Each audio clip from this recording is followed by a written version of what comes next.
What would happen if you routinely missed client meetings at work?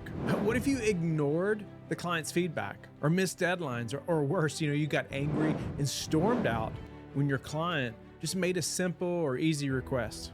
Chances are you wouldn't have a job very long. At work, you are intentional, right? You take notes, you follow up with emails and phone calls, you prepare for meetings, you ask questions, you bring creativity and effort to, proactively solving problems and finding solutions because you want to do your job well. But at home, too many of us, we just coast. We cancel plans, right? We tune out when we're talking. We say no to small requests and assume they'll understand. We know they'll give us a pass to not show up at our best because we've been working hard. We're tired and we just want to relax. During my recent conversation with Ken Gosnell, he shared how he intentionally treats his wife as his number one customer. He explained that in business, if you don't serve your best customer well, everything else will eventually fall apart. And in marriage, it's the same way. If we neglect the one relationship God has placed first, nothing else will truly succeed. But here's a key difference. Marriage isn't transactional. We don't love our wives because of what we get in return or because they've somehow earned it. Biblical love is about willingly sacrificing ourselves for the good of another, even when nothing comes back to us, even when it's not convenient, or even when the one being loved isn't perfect.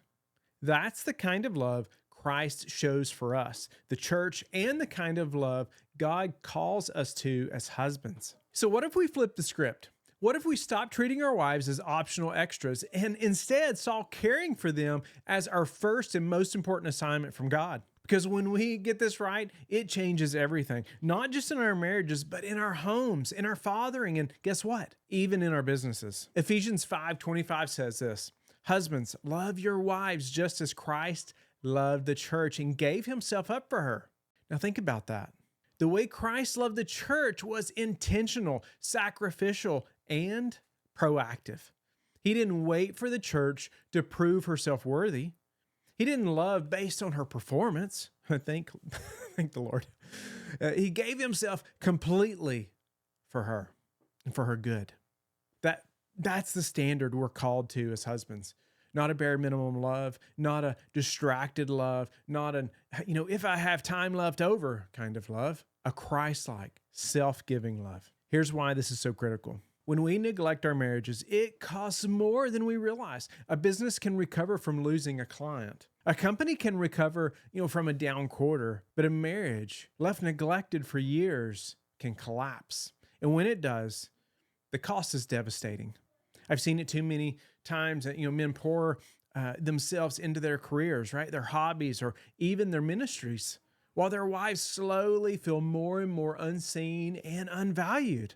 And by the time they realize what's happened, there's a distance that's hard to repair. On the other hand, when a man puts his wife first, when he loves her intentionally, when he serves her sacrificially, it doesn't just strengthen the marriage. It creates security for the kids. It sets an example for the world. It builds a foundation for legacy. Spiritually, your marriage, is meant to be a picture of Christ and the church. When your children watch how you love your mother, they are actually getting a living sermon about how Christ loves them. And practically, when your wife feels prioritized, supported, and cherished, she flourishes, and your whole home flourishes with her. So how do we put this into practice? Let me give you some practical ways to make your wife your number one customer.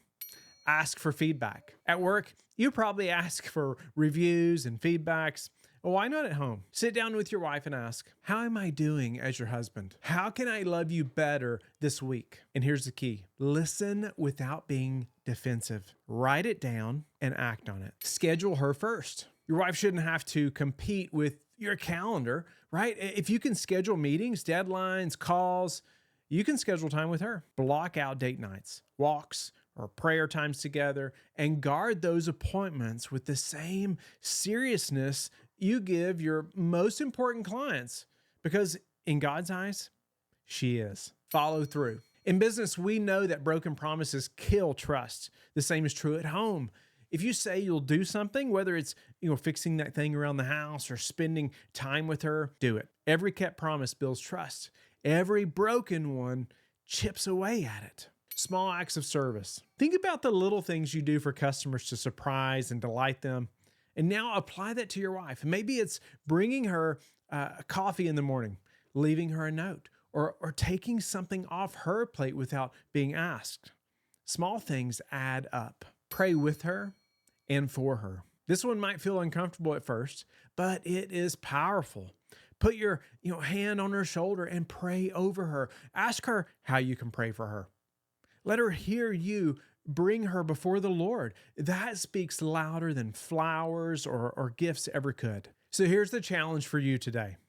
Treat your wife like your number one customer this week. Don't just nod your head, at this message and move on. Take action. It doesn't have to be dramatic. It doesn't have to be expensive. It just has to be intentional. Men, the world will try to convince you that success is measured in dollars, promotions, or recognition. But I believe God measures success in part by how well we loved the people closest to us, especially our wives. So let's be men who don't give our best to our clients and our leftovers to our brides. Let's be men who love like Christ, love the church sacrificially, intentionally, and faithfully. Because at the end of the day, your wife is not just another relationship. She is your number one customer, your God-given partner, and the most important earthly covenant you'll ever have. Brothers, love her well. Subscribe to the Courageous Men podcast so you never miss an episode. Will you share this with a friend who needs the encouragement and challenge to live courageously? Start by joining the Courageous Men community. Let's take action. Let's be courageous.